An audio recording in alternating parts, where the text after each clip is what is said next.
Hello, human. Welcome back for Supernatural Sunday Storytime.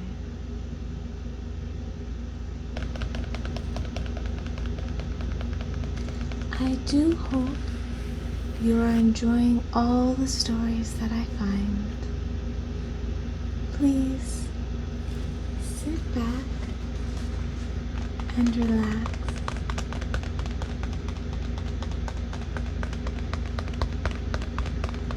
While we get into the next installment here today.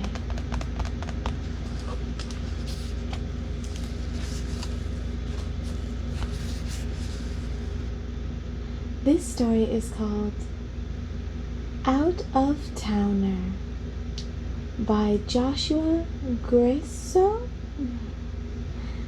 Thank you, Joshua, for this wonderful story that you are going to help me entertain everyone with today and hopefully help them relax. What a wonderful human. Thank you.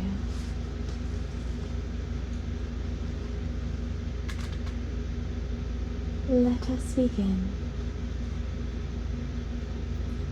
The sun passed behind the clouds, enveloping the buildings in the shadow. The women entered the shadows too, pausing in front of a striking Art Deco facade to stare in wonder.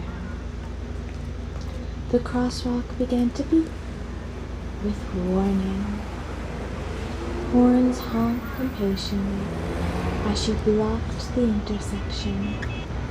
She didn't seem to notice, her gaze drifting from window to window to the very top. A car buzzed past, the driver shouting some obscenity in its wake. She shook her head as if shooing a fly. She only had eyes for the building. A cop noticed her, could tell she was from out of town. But more than that, she seemed out of place, foreign. A tourist from somewhere without cities and traffic. Her faded floral print dress and white hat set askew on her head reminded him of a painting come to life. Everything about her seemed borrowed somehow. A not perfect copy of the original. "Excuse me, miss. Are you lost?" he asked.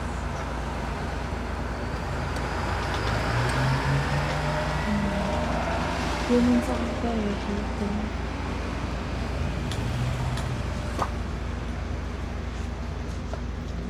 Her eyes flashed over to him, clearly taking notice of him for the first time. "This building, what do you call it?" she asked. He couldn't place the accent because there wasn't one. The words made complete sentences, but without that unique stuff of time and place. Like she was from nowhere at all. "The Metropolitan. It's a hotel. Has a nice restaurant up top. Maybe your husband can take you?" A cheap shot, but what the hell? He couldn't read the expression, but the eyes lit up. She took the bait. "I'm not here with a husband. I came alone to see the place. I especially like this building." "A tourist, eh? Here for some pictures?" "Yes, exactly," she said, with the faintest hint of a smile. "I'll show you just the right spot, away from the traffic," he gestured. "It's where that one fellow took the picture of it. They used it in the billboards. You know the one?"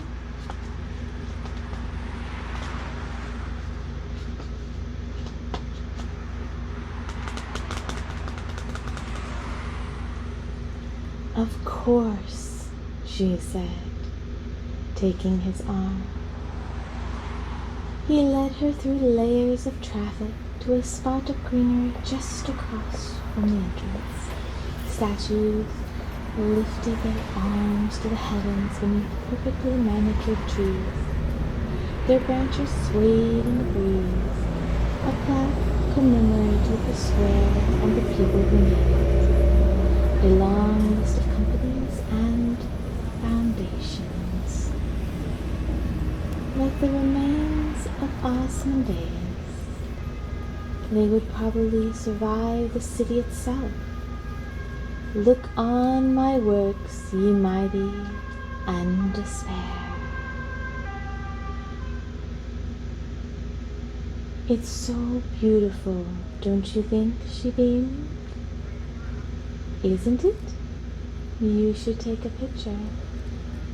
"Yes, it would look perfect in my foyer," she agreed. "Would you mind getting in the shot? I'd like to remember your kindness as well." "Oh, well," he said, flushing. "Where do you want me?"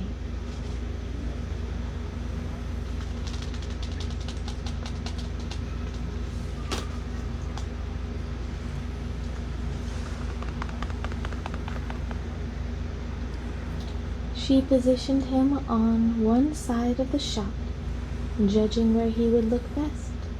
Finally, with a nod of approval, she removed what he assumed was her phone, but soon realized was something quite different.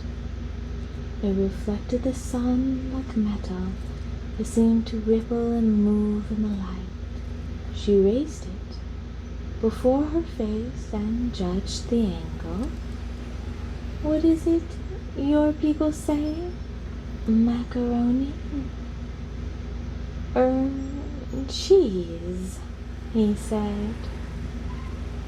"Yes, say cheese."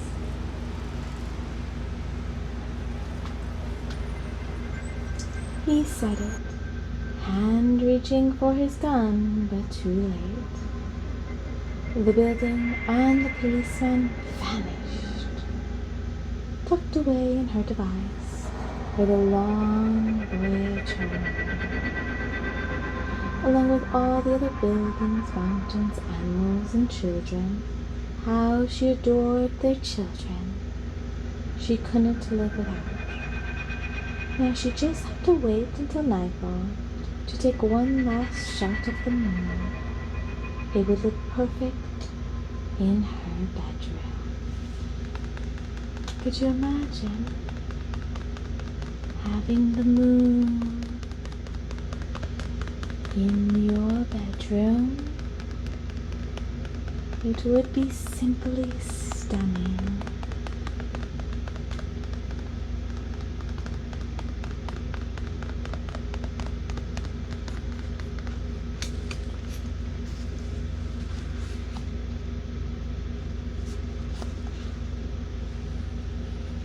Well, thank you again for joining me in Supernatural Sunday Storytime.